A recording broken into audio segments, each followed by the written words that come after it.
Well, welcome back to 42nd Street Pete's Grindhouse. And I know I mention a lot of films I saw at a kiddie matinee, but I just resurrected one, and I'm sort of like, my God, God bless those irresponsible bastards who put this on a kiddie matinee. The film is 1958's Blood of the Vampire, and it was written by Hammer scribe Jimmy Sangster. Now, there's no actual vampire in the film, which makes this even creepier. It seems there's a doctor, Callistratus, who the villagers think is a vampire, and they take him out and they drive a stake through his heart and leave him to be buried. Well, he has I don't know what you would call it, an assistant, a servant, whatever, named Carl, played by Victor Mattern, who has a beetle haircut and one drooping eye.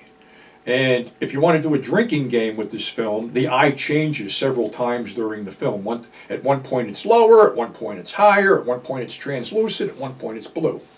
Nevertheless, Carl kills the gravedigger and brings the corpse to a drunken doctor who has a heart in a jar that is pulsing and is going to do the transplant. So basically the transplant is done, the doctor wants more money, and Carl kills him. Well, now we shift the scene to this Dr. Pierre, who's being on trial for a bunch of shit and is sentenced to spend the rest of his life in a penal colony. Well, that is sort of diverted because he winds up in this prison for the criminally insane, run by none other than Dr. Callistratus, who is trying to figure out a way to cure this vampiric disease he has. Now, you see, Callistratus is played by Donald Wolfett with the pointy eyebrows and shit like that in The Widow's Peak. He walks around with a leather apron which has a lot of blood stains on it, and he tortures prisoners.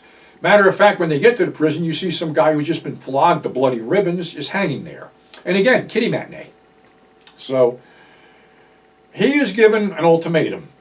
He can either rot in a cell or help Callistratus in his work. And Callistratus is basically draining the prisoners' blood and burying them outside. Well, Pierre had a cellmate named Kurt, and they had an escape plan. Unfortunately, the escape plan is thwarted and Kurt is chewed up by dogs, and Pierre is punished by, having to stay in there and shit.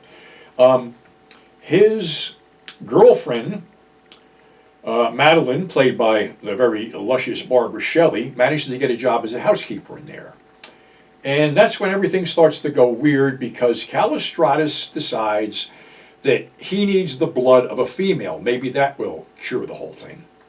But unfortunately, Carl has become enamored of Madeline. And when they are all chained up, he is not going to be the one to put her on the table to get the blood drained. So Callistratus shoots him and he falls down apparently dead. They wheel in what's left of Kurt, who is still alive. And Pierre yells to Kurt, please, Kurt, do something. Kurt reaches up and grabs Callistratus' hands and holds them there until he drops the keys. And Pierre manages to knock him out, free himself, free Madeline, but of course, unfortunately, Kurt is dead. So he basically gets Callistratus at gunpoint and tells him, basically, that you're letting us out, we're going to expose you and shut your ass down.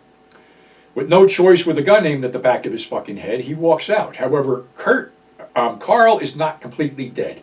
Carl staggers to his feet after Madeline and Pierre leave, and staggers to where the lever is to release the dogs. The two guards shoot him, but he falls on the lever, releasing the dogs, and the dogs tear Callistratus to pieces.